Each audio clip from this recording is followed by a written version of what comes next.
All right, welcome back. It's good to see everyone, and we have a great panel for you today. I'm really excited. I've been talking with some of these folks backstage, and there's a lot of good energy here, and there's a lot of expertise. So I'm excited to get started. Hi everyone, again. Please introduce yourself briefly and tell us what your most memorable moment with a recruiter or hiring manager has been, and how it impacted your thoughts or approach on hiring or the hiring process. So I'll start. My name is Naga Krishna Kadiyala. I'm a HR transformation leader with over 2 decades of experience. I focus on human resources technology, employee experience, candidate experience, and applicant tracking systems. And my most memorable experience with a recruiter, I had to go back 13 years when I first applied to UT Health, my current institution.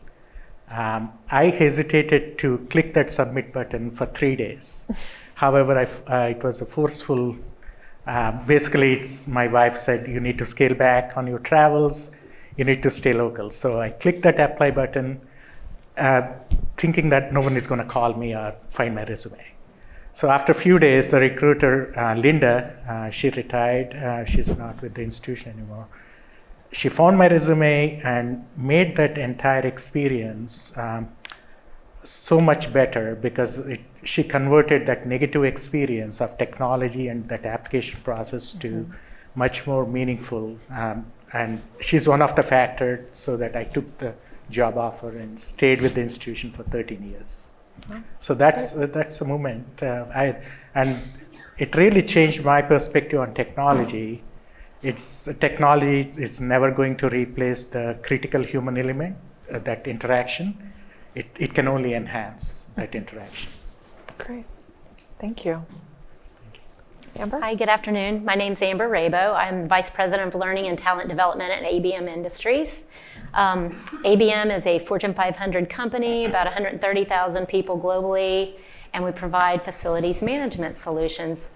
I've only been there about 10 months and have been across industries, healthcare at Houston Methodist. I've been in financial services at H&R Block, BMC Software, high tech, but the bulk of my time has been in back office HR type functions, including diversity and compliance, talent acquisition, talent, OD, those sorts of areas. And my favorite recruiting memory, I will never forget, it's probably about 10 years ago. I got contacted by a headhunter for a big HR job, and I went in face to face to go meet with her, and we just sort of hit it off, me and this recruiter. And she called me a couple of days later and was like, you know what, you are not the right fit for this particular opportunity. I said, okay. She said, however, would you like to meet up and just like hang out and network? So I was like, yeah, sure. And you know what, from there, she in fact was the referral that got me into my current position where I am today. She is a trusted vendor, partner of mine at ABM. She is a coach and a mentor to me as well. And so I guess the way I think about it is, you know, when a door closes like that, you never know what kind of window it's going to open. That's great. Thank you. My name is Holly Strople. I am the Global Head of Talent Acquisition at Noble Corporation. We are the largest offshore driller in the world. I've also been there for about 10 months and have loved so much about it, just my time there. I wouldn't say this is my favorite recruiting memory, but it was probably one of the more impactful ones. Being a talent acquisition professional, I make a habit of interviewing with companies often, just so I can understand their process and see kind of what's new in the space. And right after I became a mom, I was chatting to a recruiter about a role, a senior level role, and she asked me if I was willing to travel because she knows I just had a child, and a lot of moms don't want to travel and move up in their careers anymore. And I just remember thinking, I never imagined becoming a mom would be a hindrance in a career, right? And I promised myself that any team that I led or recruiters that I interacted with or had the opportunity to influence and empower, we would never ask about someone's ability to travel because of their parenthood choices or family choices. So not my favorite, but definitely very impactful. Hello to Holly's mom and dad. Oh, and dear Lord. we My did little all girl's talking in the back too. Hi, little girl. Yeah, my name is Dave Harris. I'm Executive Director of Workforce Development, Government Relations, and I have some other hats I wear depending on what the day is and what's going on. Sometimes 3 or 4 in that day. I've been at this role for about 9 years.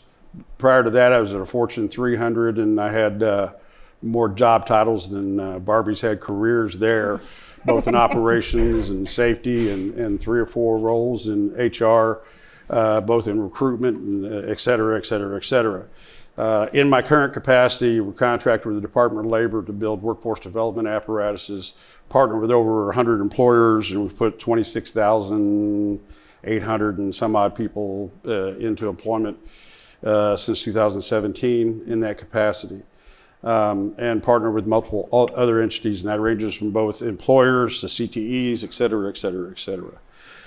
Probably my favorite, and this goes back to Krishna's comment about the human element, and this is probably going to be a recurring theme for me in this panel, because there's a lot of amazing things happening with AI and technology, and I've seen so many changes with ATSs and CRMs and integrations. So I was with a JB Hunt Transport, Fortune 300 company, and we were integrating all these systems and applying Salesforce and a new CRM and ATS and combining all these applicant tracking systems from all these things, and it was a massive project, and we were doing things that had never been done in our industry, and really in a way that had never been done before, where any space we could find.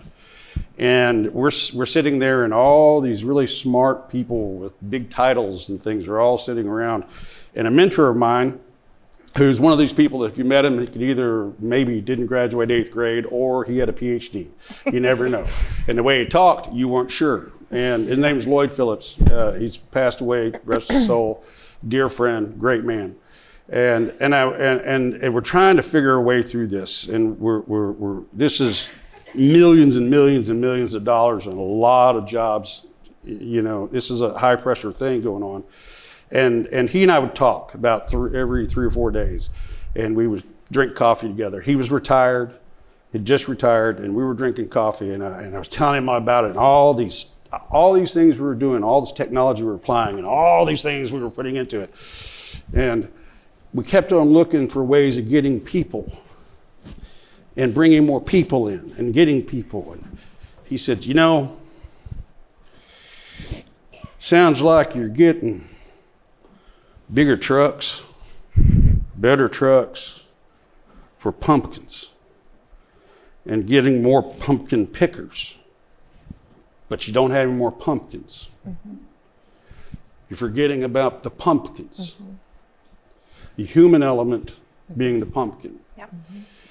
And I went back to everything, and I went to the notes and went back to the meeting, and I thought, you know, we're forgetting about the population.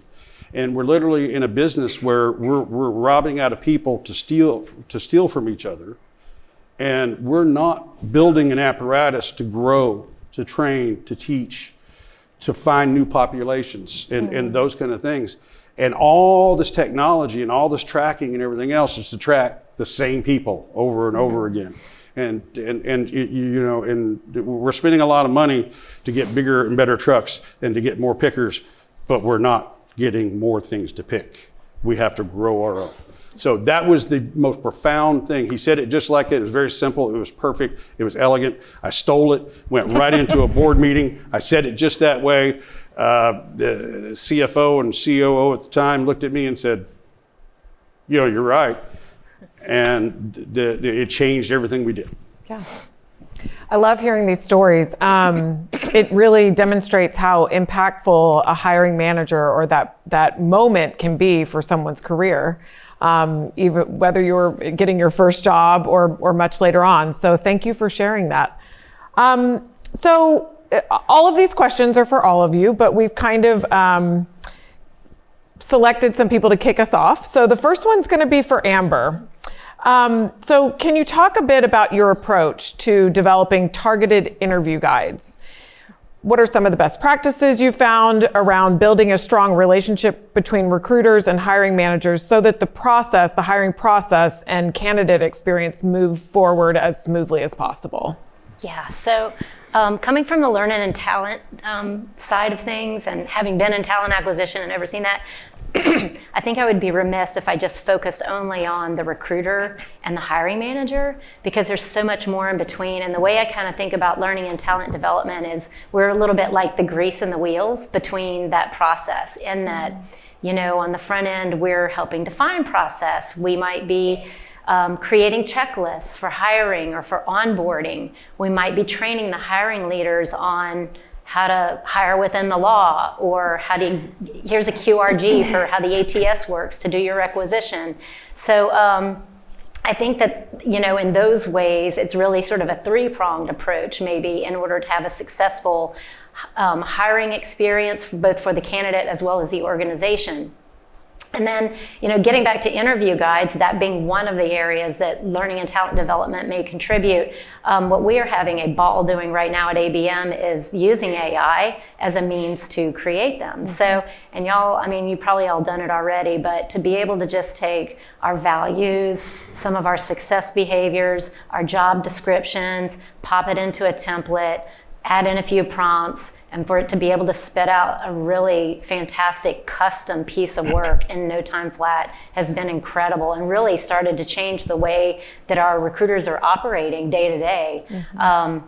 So I guess when I just kind of think about that total experience and what the possibilities are, we are very new in our journey. ABM maybe is taking a little bit more methodical and conservative approach to jumping into the AI scene, but already even these small things, and I think of all parts of HR, probably between talent acquisition and the learning and talent space are where we're seeing the greatest opportunities to create that efficiency and to leverage AI for the future. Great. Thank you. So it's a great example. When it comes to interview guides, we kind of prototyped we recently started an internship program at UT Health Human Resources. So we kind of said, hey, why can't we be more innovative when it comes to structured interviews for these interns? So what we did is basically we took the resumes of the interns, kind of removed the sensitive information from the resumes, created a consolidated document, and we have enterprise license with Copilot, fed that to Copilot, and Copilot did the magic and created more personalized interview for each candidate. It really saved time. For most of the time, hiring managers struggle through that structured interview because they don't have time to create interview questions. So it really made life easier for them. We gave that as a guide, as a starting point, and then they could further tweak it and made it more personalized for that candidate. So it saved a lot more time for the hiring manager and the hiring team. A lot of the challenges we see is hiring managers and leaders who have been around for a really long time. So Noble has been around for more than 100 years. And I would be remiss if I didn't say that there's a couple of leaders that have been around for more than 100 years. So for us, a lot of the challenges that our recruiters and even our OD teams and our training teams run into is that change management piece, right? They're not used to structured interview guides, but we've got to give them the empowerment and the education around why they're important and why it's important to have equity across the board in the way that we're assessing our talent. And so a lot of our job in talent acquisition and other spaces of HR is not just creating these documents to use, but really putting out to the organization why it's so important, the what's in it for me, right? Why are you going to get something out of these values-based interview guides and even AI, right? So for us, our leadership is very, very hesitant about AI. And so that's a challenge because we want to be able to put our job descriptions into an AI platform, but we can't because it's blocked, right? So there are still these perceptions about what AI is and what it can do for the business, but it's definitely going in the right direction. Dave, any comments? I agree with everything you just said. Awesome. I love that. And yes, I'm one of those old guys. Yeah, I know. Yeah, I know you know. There's always a push-pull. I was recently at a company, and I'm not going to say who it is, but they have 3 letters, and you've interfaced with them, most of you, I'm sure.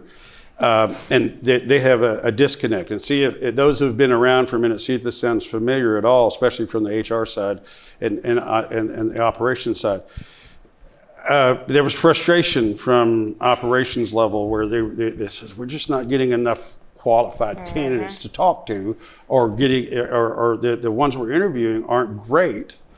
And then the HR side, you had a lot of younger people who were entry-level HR, and they really don't know what that job entails. And they're getting the information from the field and from those folks. And you got HR managers who've been around a little bit, but they're trying to play in the middle. Everybody's overtasked. Everybody works in things in 15 minutes increments. We all know, okay?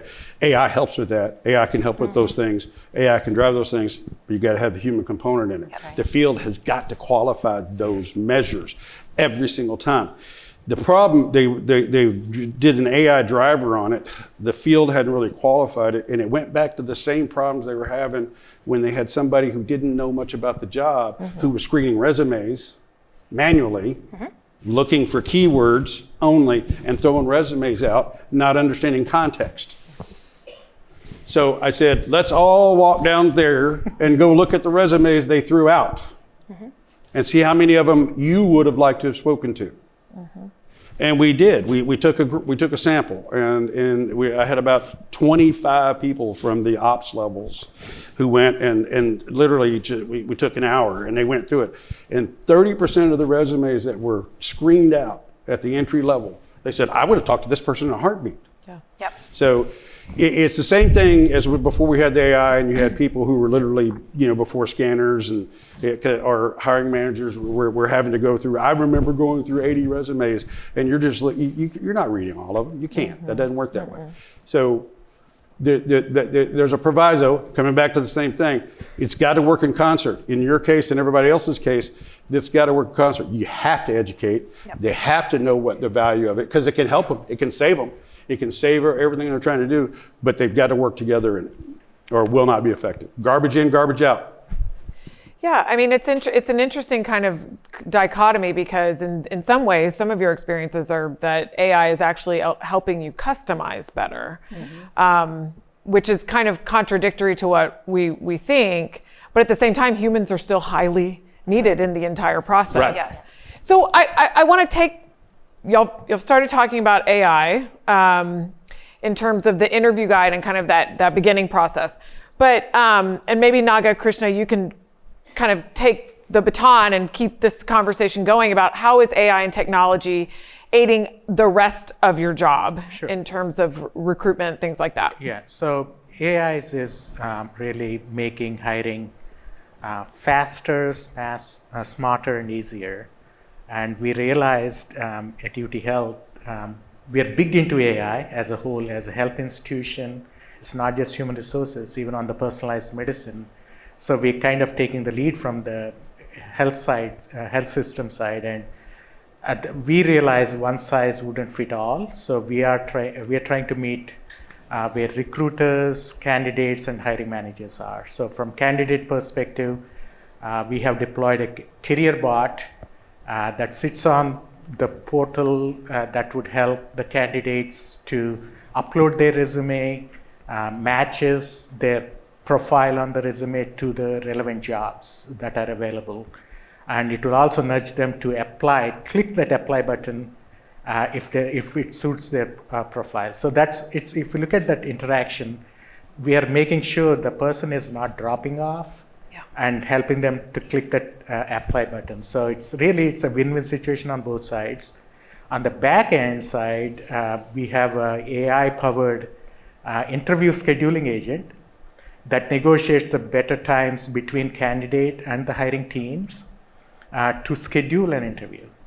And we have seen significant improvement in that metric, time to interview metric. Again, it's a win-win again. We have reduced the time for recruiters or even hiring teams to spend time on administrative tasks of finding the scheduling time between candidates. So we reduced that from weeks to days. So we have seen that significant improvement in the time to interview metric. As I said, we are layering. We're taking a cautious approach, being a highly regulated healthcare industry. But the goal is, our design principle is to have a frictionless experience, and technology should play a major role in reducing the burden in that process. As technology is removing each burden, we're seeing highly qualified candidates applying more, and we're able to present more candidates to the hiring teams. We're using the same thing, the automated interview scheduling piece within our ATS. And specifically offshore, it helps a lot because we have people who are out in the middle of the ocean for 3 weeks at a time, right? So they're not looking at their emails ever. So if we can, help take that away, that administrative task away from the recruiter and away from the hiring manager, it will just show up on their calendar essentially. Yeah. So that frictionless piece, I liked the way you put that. It's incredibly helpful. And the way that I talked a little bit about leadership being apprehensive, and I think that there's some misconceptions about AI and what it's able to do and what it should be doing. And for the recruitment space, we really just are taking time back for the recruiters to focus on the people, right? So that human element that we keep talking about, instead of spending 30 minutes trying to align Outlook calendars, they can be reaching out to the candidate, prepping them for the interview that they've already scheduled via Workday, right? So it's just allowing that recruiter to really get back to the crux of what their job is, and that's connecting with the candidates. One other really innovative way, and I have a team of instructional designers, and they were the early adopters of AI because there's so much cool AI-driven tools that afford them opportunities to create in ways that they never dreamed of. ABM, our core business is very much around janitorial services and buildings, stadiums, airports, you name it, everywhere. And it's an extremely high turnover rate, oftentimes because there's not sort of like a real understanding of what the job's going to entail on day one. Mm-hmm. And so one of the areas we're spending a lot of time right now is building out realistic job previews using this AI technology. It is amazing to be able to literally depict what it's like a day on the job, say at an airport, doing janitorial work, at an Amazon facility, cleaning it up, and to be able to provide that information to candidates and new hires straight up so that they have every understanding of what they're getting into as they head into their time with us at ABM. So that's one that I think is going to be really important and powerful for us. Right. It seems like it's more empowering also for the candidates. Yeah, make good choices. Just more information and more knowledge as they go into it. So thank you. This is, I feel invigorated to go and, go back to ChatGPT and figure out like what else it can help me solve problems in my job. So this is a great conversation, and I want to broaden it a little bit now again. And this one's for Dave. You work with many partners to help them solve their toughest recruiting challenges through research, technology, and people. So we're kind of going into the research realm also now. What new trends are you noticing that could be helpful that our audience might care to know? Well, this whole session's been really about the newest trend and what's being done there and the integration of ATSs and CRMs. And how many people here have some sort of automatic interview process driven through some sort of technology? By show of hands right now. Yeah, you put your hands up a little higher. It's okay. Nobody's going to take anything from you. Okay. Okay. So also, I've got a question for you. How many of you have been in talent acquisition, whatever you want to call it? We changed the name 20 times in 20 years. More than 5 years. Put your hand up, please. Okay. Some of you are fairly new. There you go. Mm-hmm. How many of you had several systems introduced to you, given to you, forced upon you that was going to change everything, make everything great? You're going to be simple, save the world, find every candidate you needed, and was perfect. Going to fix it all. Yeah. And how many times did that actually happen? None. Yeah. Right. Okay. Now we're all in agreement. Okay. AI is going to be great, but it's like any other tool. A hammer's great if you use it right. If you don't use it right, it fails miserably. Everything needs to be applied. It's got to have the human element. It's got to have context. Everything has to have context. The biggest problem we have in what's being used right now is the implementation of AI, and we're talking about that. But it's really with the integration of the systems.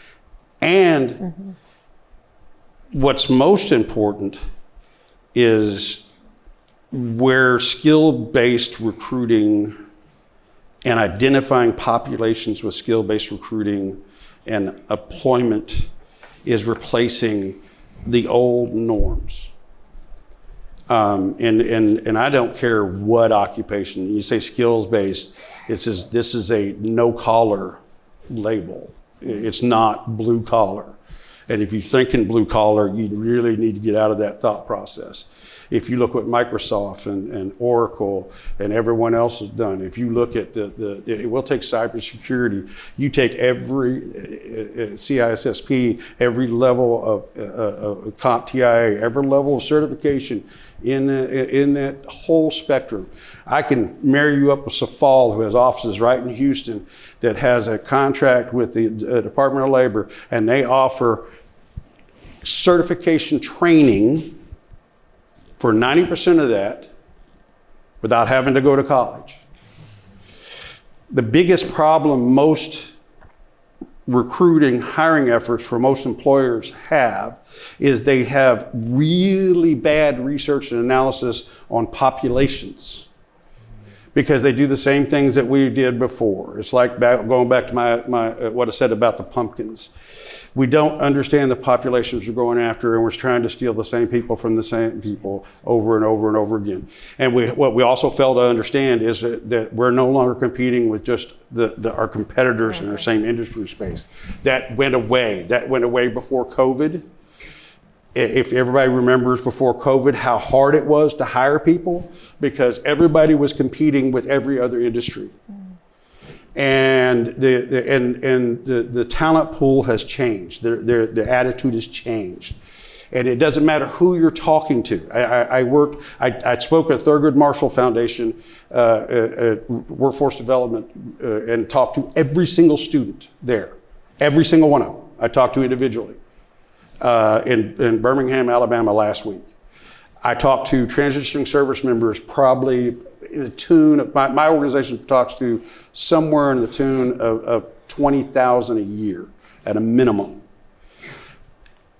We saw college students, second time arounders, transitioning people. We talk to a bunch of them, and we get them from sources all over the places.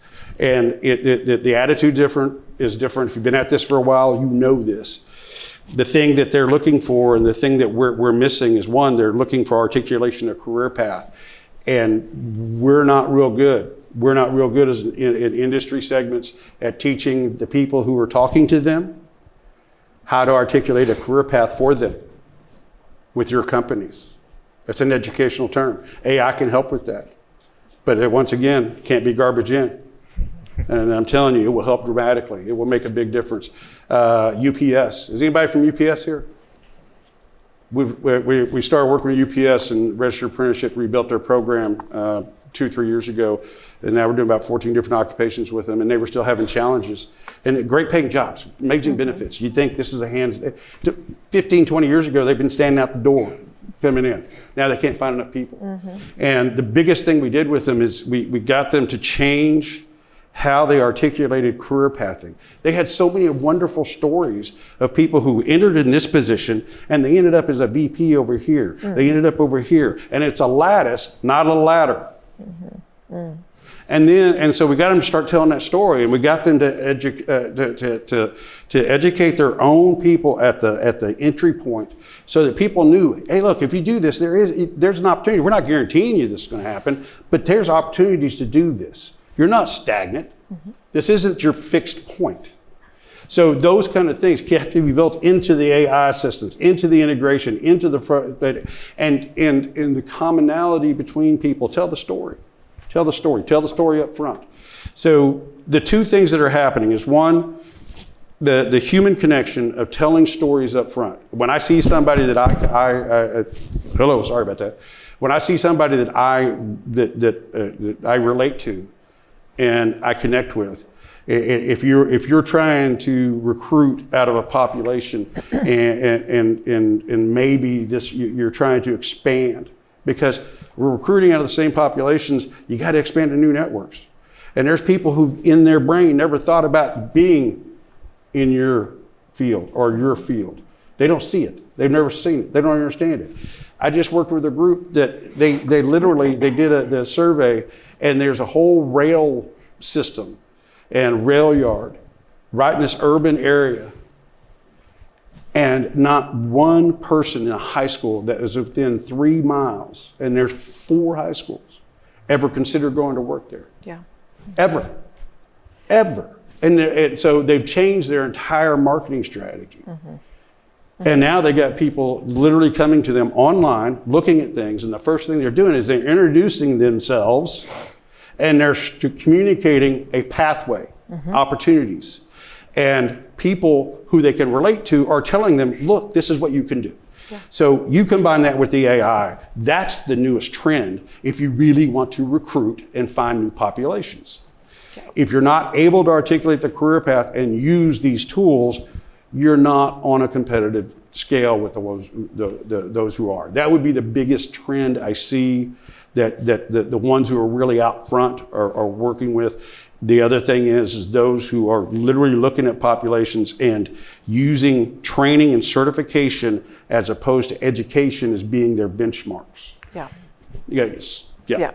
Yeah, and this is actually something we were hoping that Holly would speak to as well. I stole your thunder. Never. Never. No, it's a perfect segue. Attracting and retaining talent is obviously like a huge issue for us. How can employers help talent envision themselves contributing to a company that they may have never heard of in an industry they may have never even considered?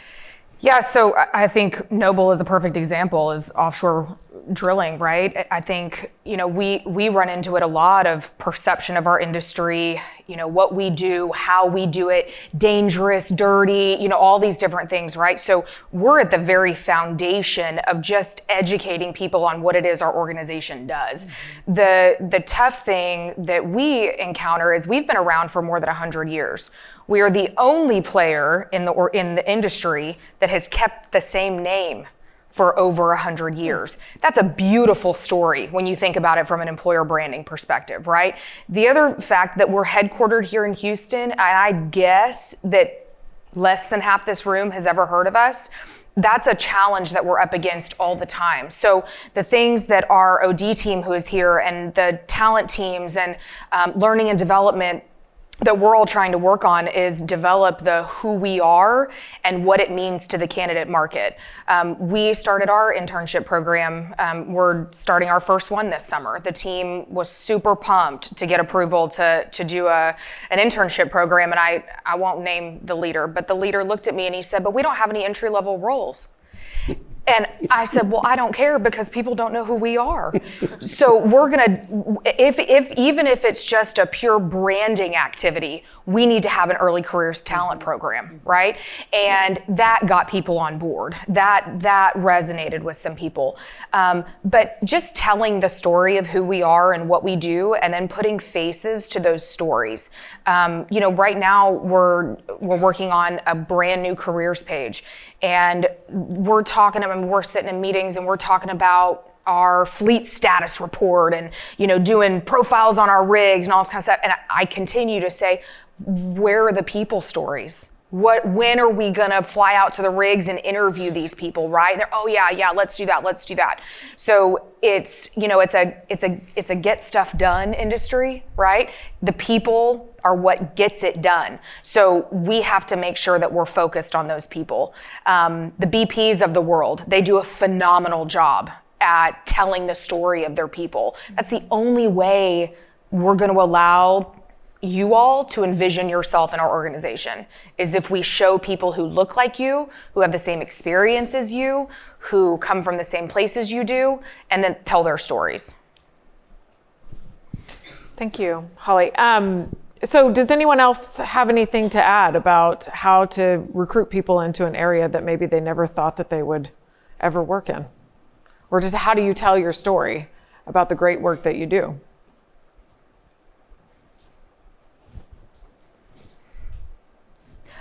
Authenticity for me is, I mean, I know I already answered the question, but being authentic about what you're good at and what you're not good at, and why we need good people to come and solve our problems. Because I can smell a fake culture and a fake company all the way across the room, right?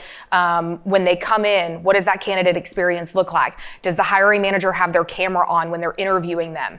You know, are they looking at their phone during that? All of that contributes to whether or not somebody's gonna wanna come and work for you. Absolutely. I want to back up what she just said in another format. Annually, we host an event in December in Washington, D.C. called the Veteran Ready Summit, because that's a large core of what we do. And has been a platform we do for a long time. And so hundreds of employers come in, and we try to train them how to be veteran ready in their recruitment or retention, how to keep them long term. And one of the first things we do is those who are in the space, and we say, okay, show us your online presence, show us what you got. And they will show stock photos of somebody some model that they took of somebody in a uniform that is so not realistic, not accurate, that everyone that ever served, even somebody who didn't serve in that branch, would go, that's BS. Okay. Yeah. And what happens is you automatically lost everyone you were trying to recruit immediately. They're not going to read anything. They're not going to listen to anything you got to say. They looked at one picture, down, over. And to your point, and you're 100% right, you must be authentic. You be who you are. And the people, and if you ever want to build and engage in an actual military platform to hire people and keep them for long term, we're good at it. We don't charge you for that kind of stuff, and everything else. We'll help you with that. But the other thing is you don't have to know everything. You don't have to know all the MOSs. You don't have to know occupations. You don't have to be the phonetic alphabet. All that stuff you might think you need to know. You don't need to know that. You just need to tell them, I don't know those things. And they go, okay, that's cool. You don't need to know that. Yeah. You just need to take time to listen, because they'll tell you what their skill sets are.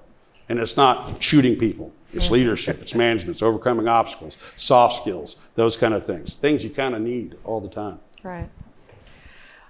I'm kind of getting lost in this conversation because it's so engaging. Like I'm really like, y'all are making a lot of connections, and it's exciting. But you're also sharing a lot of on the ground, just nuggets of knowledge that I think a lot of the audience really appreciates. So we're actually almost out of time. We have less than 2 minutes. So let's wrap up with a lightning round. If there is one action that our talent recruiters here today could take and do tomorrow to widen the net and increase interest from prospective employers, what is that one thing they could do tomorrow? All right. Analyze. I'm sorry. All right. So I'll say go bold with AI learning for all. We're already taking that. It's what I mean by that is it improves it in the retention. So it should be AI learning for all employees across the lines within the health system. Various levels of training. At least at a baseline, they should be knowing how to use AI.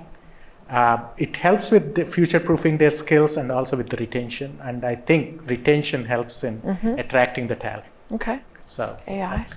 Yeah, for me, I would say look at your current workforce as your talent pool.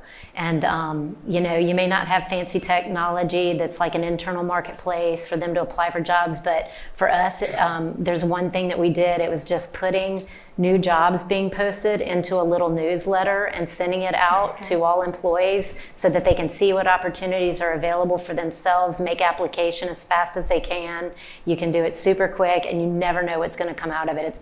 It's worked for us. Great.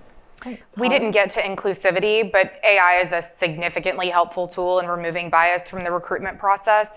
But there are still biases that sit with you yourself. So one of the things that I had my team do last week is take the Stanford Unconscious Bias Assessment. It's free, it's online, you can do it in 15 minutes, and they have like 12 different tests. I would highly encourage you to recognize your own biases and do something about it. The first thing that you can do is to recognize it, and then decide how you're gonna hold yourself accountable and engage somebody else in that accountability. AI can help you, but only if you're able to address it yourself. Is that like being biased against the old guys? Yes. Okay, there you go. But I'm not 10 seconds, recognizing Dave. that yet.